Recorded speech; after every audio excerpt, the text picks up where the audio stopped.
अब देखिए कौन सी सीरीज है, कॉन्टिन्यूस सीरीज, और कॉन्टिन्यूस सीरीज के अंदर हम लोगों को क्या निकालना है मेरे बेटे, हार्मोनिक मीन।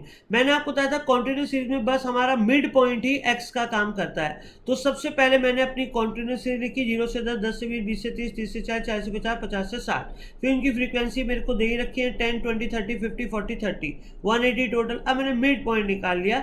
0 और 10 का मिड पॉइंट क्या होगा 5, 10 और 20 का मिड पॉइंट क्या होगा 15, 20 30 का मिड पॉइंट 25, 30 40 का मिड पॉइंट 35, 40 50 का मिड पॉइंट 45, 50 60 का मिड पॉइंट 55। सबके मिड पॉइंट मेरे पास आ चुके हैं। अब मेरे लिए एक्स का काम कौन कर रहा है, मिड पॉइंट। ठीक है, अब देखिए कायदे में मेरे को अब मिड पॉइंट का रेसिप्रोकल करना है, यानी 5 का रेसिप्रोकल कितना होता है 1/5, 15 का रेसिप्रोकल करना है, और ऐसा एक बार नहीं करना है, 5 का रेसिप्रोकल कितनी बार करना है 10 बार, क्योंकि इसकी फ्रीक्वेंसी कितनी 10 बार। अब मेरे लिए वही काम करेगा m/f। m/f है ये, f/m नहीं है ये, नहीं सॉरी f/m है ये, m/f नहीं सॉरी f/m है। ठीक है, f/m का 10 बार मुझे 1/5 1/5 1/5 1/5 ऐड करना है। तो मैं क्या करूंगा 1/5 अपॉन 1/5 1/5 1/5 को बीच में प्लस करूंगा तो कितना आ जाएगा 10/5, यानी f/m। तो मैंने क्या किया 10/5 2 आया, फिर मैंने 20/15 किया 1.33 आया, 30/25 किया 1.2 आया, 50/35 किया 1.429 आया, 40/45 किया 0.889 आया, और 30/55 किया 0.446 आया। फिर इनका सिग्मा किया कितना आया 7.397। 7.397 आते ही हमारे पास क्या होगा मेरे बेटे, फिर हमारे को क्या करना होगा, इसका पहले इनका अर्थमेटिक मीन निकालेंगे, फिर उसका रेसिप्रोकल करेंगे। तो सीधा हम रेसिप्रोकल निकालेंगे, कैसे आएगा, हमारे पास टोटल कितनी ऑब्जर्वेशन थी मेरे बच्चे 180, 180 डिवाइड बाय 7.397, तो हमारा आंसर आ जाएगा 24.33। ये हमारा हार्मोनिक मीन आ गया और आंसर परफेक्ट हो गया। ये बड़ा आसान था हमारे लिए, किस सीरीज में, कॉन्टिन्यूस सीरीज में। तो मैं अब आपको वीडियो दिखाता हूँ, उसका कैसे कैलकुलेट करते हैं हार्मोनिक मीन मैं आपको बताता हूँ। ठीक है, चलिए देखिए अभी आपने वीडियो देखी हार्मोनिक मीन की कैसे कैलकुलेटर से कैलकुलेट करते हैं। अब मैं इसको आगे आपको बताता हूँ। पहला पॉइंट है हमारे पास ये, if all the observation are taken are constant then the harmonic mean, arithmetic mean, geometric mean of the observation is also a constant. इसका मतलब अगर आपको हम सारे डेटा एक जैसे दे दें, एक्स एक कांस्टेंट है 4 4 4 4 4, कितनी बार है ये 4, 5 बार, बोलिए 5 बार है, तो सीधी बात है इसका अगर आप कैलकुलेट करेंगे harmonic mean, arithmetic mean, geometric mean, तो वो भी 4 ही आएगा। अगर मैं सबसे पहले अर्थमेटिक मीन कैलकुलेट करूँ तो 4 को आप कितनी बार प्लस करेंगे, 4 को आप 5 बार प्लस करेंगे, तो इन चारों का, इन पांचों का टोटल कितना आएगा 20, और 5 से डिवाइड करेंगे तो 20 डिवाइडेड बाई 5 कितना आएगा मेरे पास, फिर से 4। तो अर्थमेटिक मीन आया 4। ज्योमेट्रिक मीन कैसे निकालेंगे आप, 4 इंटू 4 इंटू 4 इंटू 4 इंटू 4 का 5th रूट, तो ये भी कितना आएगा, फिर से 4, सीधी बात है।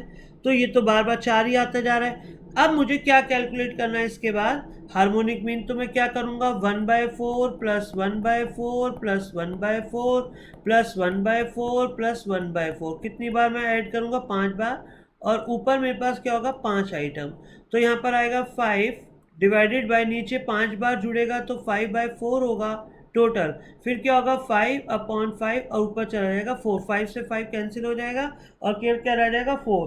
तो इसका मतलब आपका हार्मोनिक मीन भी 4 आ रहा है, आपका अर्थमेटिक मीन भी 4 आ रहा है, आपका ज्योमेट्रिक मीन भी 4 आ रहा है। तो यही तो हम कह रहे हैं, अगर आपकी ऑब्जर्वेशन एक जैसी होंगी तो आपका हार्मोनिक मीन, अर्थमेटिक मीन और ज्योमेट्रिक मीन भी वही वाली ऑब्जर्वेशन ही आएगी और कुछ नहीं आएगा। तो ध्यान रखिएगा, अगर आपके पास कांस्टेंट होती हैं ये चीज़ें तो आपको सीधी बात है सारी चीज़ें एक जैसी आएंगी। अर्थमेटिक मीन भी 4 ही आ रहा है, हार्मोनिक मीन भी 4 ही आ रहा है, और आपका ज्योमेट्रिक मीन भी 4 ही आ रहा है। ठीक है, अब ध्यान से देखिए जरा, इफ ऑल द ऑब्जर्वेशन, ये तो वही बात है, सारी ऑब्जर्वेशन अगर एक सी है तो आपको सारा चीज़ें एक सी आएंगी, ज्योमेट्रिक मीन, हार्मोनिक मीन और अर्थमेटिक मीन। अगर देखिए इंपॉर्टेंट है बात, अगर आपकी ऑब्जर्वेशन अलग अलग है मगर हैं कैसी, पॉजिटिव, कैसी हैं पॉजिटिव, तो एक बात ध्यान रखिएगा, आपकी ऑब्जर्वेशन कैसी है, पॉजिटिव है, ये ध्यान रखिएगा, ये पॉजिटिव होनी चाहिए। अगर सारी ऑब्जर्वेशन आपकी पॉजिटिव हैं तो आपका अर्थमेटिक मीन, और डिस्टिंक्ट है मतलब अलग अलग है, अलग अलग मतलब सबकी वैल्यू अलग अलग है। तो फिर सीधी सीधी बात है, आपका अर्थमेटिक मीन सबसे बड़ा होगा, ज्योमेट्रिक मीन उससे छोटा होगा, और सबसे छोटा हार्मोनिक मीन होगा। ट्राई कर लीजिए आप। आपकी दो ऑब्जर्वेशन है, मान लीजिए 4 और 16, ठीक है। चलिए जरा इसका अर्थमेटिक मीन निकालते हैं। कैसे आएगा? 4 + 16 डिवाइडेड बाय 2, तो कितना हो गया? 10, ठीक है। फिर आप निकालेंगे अगर क्या ज्योमेट्रिक मीन, तो कैसे आएगा? √4 × 16 का सेकेंड रूट, यानी अंडर रूट 16 × 4 64, 64 का अंडर रूट कितना आ गया? 8, ठीक है। अब निकालते हैं हार्मोनिक मीन। हार्मोनिक मतलब दो आइटम हो गए, n तो हो गया 2, एक दूसरे का रेसिप्रोकल 1/4 1/16, तो हमारे पास आता है ये 2/1/4 होता है मेरे पास 0.25, और 1/16 होता है 0.0625, तो ये हो गया मेरे पास 2/0.03125, 0.3125। अब ये 3.25 ऊपर जाएगा तो ये हो जाएगा आपका 6.4। देख लीजिए एक बार, 2/0.3125, तो ये आता है 6.4। तो सीधी बात है, सबसे बड़ा क्या आया? अर्थमेटिक मीन, जो कि था 10, 10 से छोटा है 8, और सबसे छोटा है 6.4। तो सीधी बात है, अर्थमेटिक मीन 10 बड़ा है किससे? 8 से, 8 बड़ा है किससे? 6.4 से। ये हमारा रिलेशन आ गया। ये आप कभी भी चेक कर सकते हैं, मगर याद रखिए इनमें से कोई माइनस नहीं होना चाहिए, सब पॉजिटिव होने चाहिए और अलग अलग होने चाहिए। अगर एक से होंगे तो आपको बता ही दिया।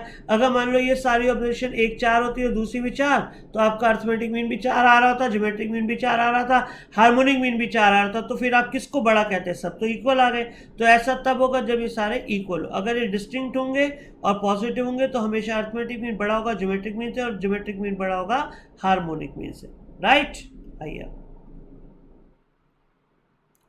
अब देखिए एक पॉइंट समझते हैं। When the observation under consideration have a hierarchical order of importance, we compute weighted arithmetic mean, geometric mean and harmonic mean.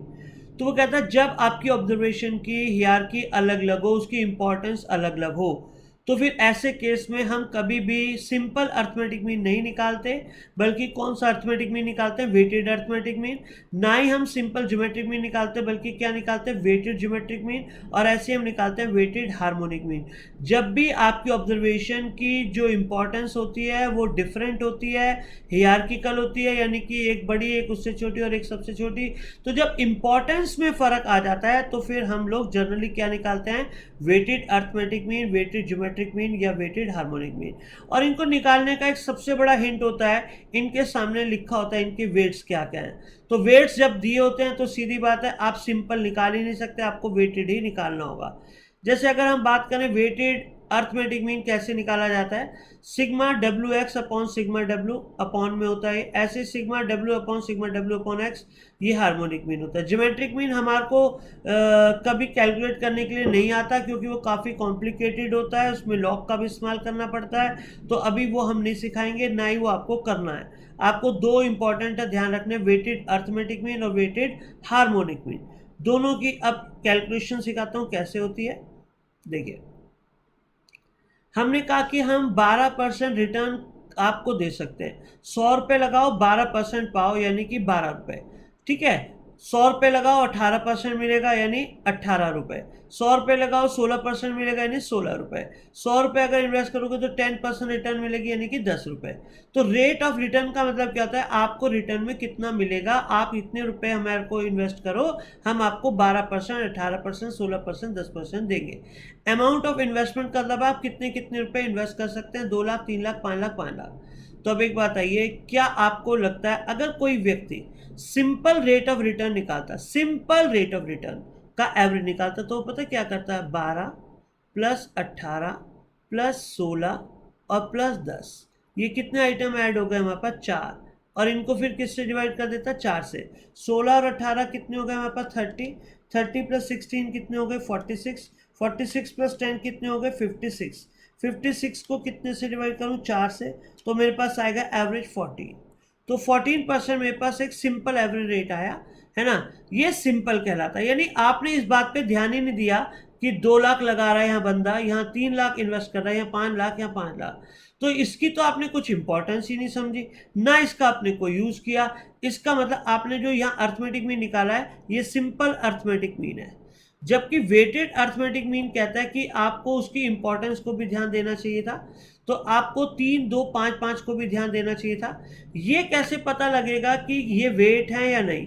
देखिए पहली बात, जो चीज आप एवरेज निकाल रहे हैं, आपने एवरेज किसका निकालना है, रिटर्न का या एवरेज इन्वेस्टमेंट का? हमने रिटर्न का एवरेज निकालना है, तो अगर आपको एवरेज रिटर्न का निकालना है तो उसके अपोजिट जो भी चीज होगी वही उसका वेट का काम करेगी। मुझे एवरेज रिटर्न का निकालना है, ना कि एवरेज इन्वेस्टमेंट का। तो सीधी बात है, जब एवरेज आपको रिटर्न का निकालना है तो उसके अपोजिट जो भी चीज है उसी को हम क्या नाम दे सकते हैं, वेट। तो अब देखिए 2, 3, 5, 5 मैंने इनको वेट दे दिया, ठीक है, सारी 5, 5 जीरो मैंने काट दी, 2, 3, 5, 5 इनका वेट हो गया, टोटल वेट का सिग्मा 15 हो गया। अब फॉर्मूला ये कहता है कि वेटेड अर्थमेटिक मीन निकालना है, तो वेट और आपको अपने वेट की और आपके रिटर्न ऑफ एक्स की मल्टीप्लाई करनी होगी। तो यहाँ पर ये मेरे लिए रेट ऑफ रिटर्न किस तरह का काम कर रहा है, एक्स का काम कर रहा है। तो मैंने क्या किया, एक्स की मल्टीप्लाई किसके साथ कर दी, वेट के साथ। 12 इंटू 2 24, 18 इंटू 3 54, 16 इंटू 5 80, 10 इंटू 5 50 और टोटल सिग्मा कर दिया 208। तो मेरे पास फॉर्मूला क्या होता है वेटेड अर्थमेटिक मीन का, सिग्मा डब्ल्यू एक्स यानी इसका सिग्मा यानी 208 डिवाइडेड बाय सिग्मा डब्ल्यू यानी 15 वेट का सिग्मा, यानी कि टोटल हमारा 15 से डिवाइड हो गया। तो मेरा आंसर कितना रहेगा, 208 बाय 15, यानी कि आंसर आएगा मेरे पास 13.87। 13.87 मेरे पास आंसर आया बेटा वेटेड अर्थमेटिक मीन का। Am right? ओके, अब हम आगे चलते हैं बेटा। तो कहाँ तो सिंपल आया था अर्थमेटिक मीन, कितना आया था अगर आपको याद हो 14, और ये आया हमारे पास वेटेड अर्थमेटिक मीन जिसका आंसर है 13.87। सीधी बात है, एक आ गया वेटेड अर्थमेटिक मीन, एक आ गया हमारे पास simple arithmetic mean. Am I right? Okay, आगे चलते हैं। Calculate weighted harmonic mean. अब दूसरा हमारे पास वेटेड है हार्मोनिक मीन, उसका भी बड़ा आसान तरीका है, स्पीड और डिस्टेंस। हमें निकालना था एवरेज स्पीड, तो हमने डिस्टेंस का यूज किया वेट की तरह, और वैसे भी हमने आपसे क्वेश्चन में कहा वेटेड हार्मोनिक मीन कैलकुलेट करिए, ना कि वेटेड अर्थमेटिक मीन। तो सीधी बात है, हमने वेटेड हार्मोनिक मीन कैलकुलेट किया स्पीड का। फॉर्मूला क्या होता है, आपको ये दिया है sigma W upon sigma W upon x, यानी कि वेट अपॉन एक्स करना होगा और फिर सिग्मा डब्ल्यू को उसके ऊपर से डिवाइड करना होगा। तो मैंने सबसे पहले डब्ल्यू अपॉन एक्स कैलकुलेट किया, यानी कि 25 अपॉन 30, फिर मैंने कैलकुलेट किया 50 अपॉन 40, फिर मैंने कैलकुलेट किया 10 अपॉन 50, फिर कैलकुलेट किया 15 अपॉन 60। इन सब का सिग्मा किया, मेरे पास आया 22.533। फिर फॉर्मूला अप्लाई किया, कितनी मेरे पास वेट का सिग्मा था टोटल 100, 100 डिवाइडेड बाय 2.533, ये मेरे पास आंसर आ गया मेरे वेटेड हार्मोनिक मीन का। यानी वेटेड हार्मोनिक मीन कितना आ गया मेरे पास, ये देखिए वेटेड हार्मोनिक मीन आ गया 39.47, जो कि आसान है, एक बार फॉर्मूला पता होना चाहिए। सिग्मा डब्ल्यू मतलब वेट का sigma, sigma W upon x मतलब वेट अपॉन एक्स। ठीक है, इस तरह से हमारे पास किसका आंसर आ जाता है, ये हमारे पास वेटेड हार्मोनिक मीन का। तो आप इसको नोट कर लीजिए फॉर्मूले को, और एक बार एक एग्जांपल भी नोट कर लीजिए, बड़ा आसान होता है, जनरल होता है। सिग्मा डब्ल्यू वेट दिया होता है क्वेश्चन में ज़्यादातर, और पूछा भी जाता है डायरेक्ट सीधा वेटेड हार्मोनिक मीन कैलकुलेट करिए। ठीक है, तो ये आपको मैंने सिखाया वेटेड हार्मोनिक मीन कैसे कैलकुलेट होता है। चलिए अब हम बात करेंगे कंबाइंड हार्मोनिक मीन की।